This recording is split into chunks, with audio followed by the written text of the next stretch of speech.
dont je suis issu. Cette communauté qui était la plus raciste au monde change. Elle ne distingue pas entre le noir et le blanc, ni entre le pauvre et le riche. Elle change. Ils sont tous frères.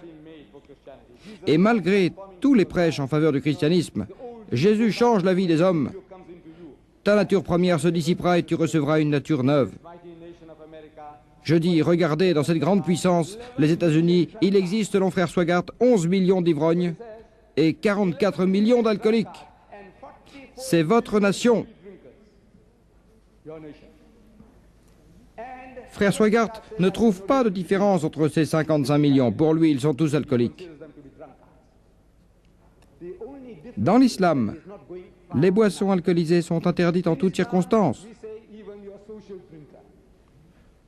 Le prophète Mohammed dit, ce qui rend ivre en grande quantité est interdit en petite quantité.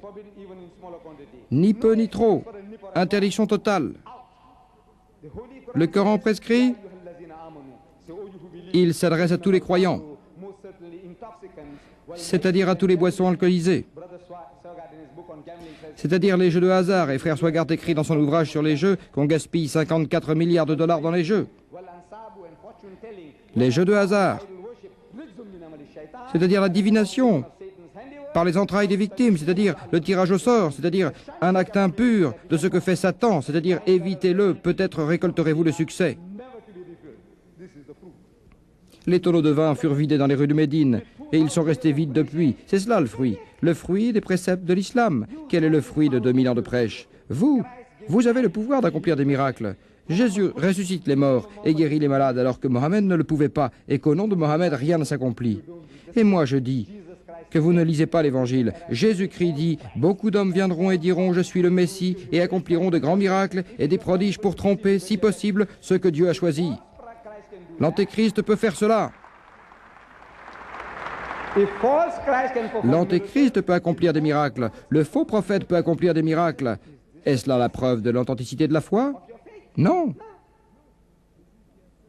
Jésus dit à ceux qui parlent tout le temps de miracles, dans l'Évangile selon Matthieu, ce jour-là, le jour du jugement dernier, beaucoup viendront à moi et diront, Seigneur, Seigneur,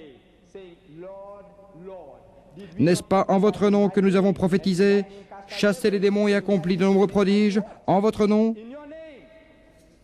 Au nom de Jésus, n'avez-vous pas fait tout cela? En votre nom, n'avons-nous pas fait tout cela? Il dira oui, puis il dira, je ne vous ai jamais connu.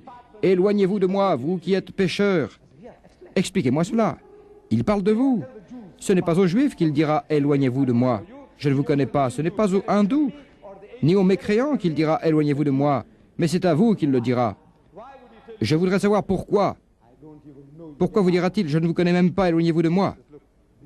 Donc, les miracles ne sont pas une preuve. Jean-Baptiste, que Jésus décrit comme étant l'un des grands envoyés, et dont il dit, parmi les humains, il n'a jamais existé personne de plus grand que Jean-Baptiste.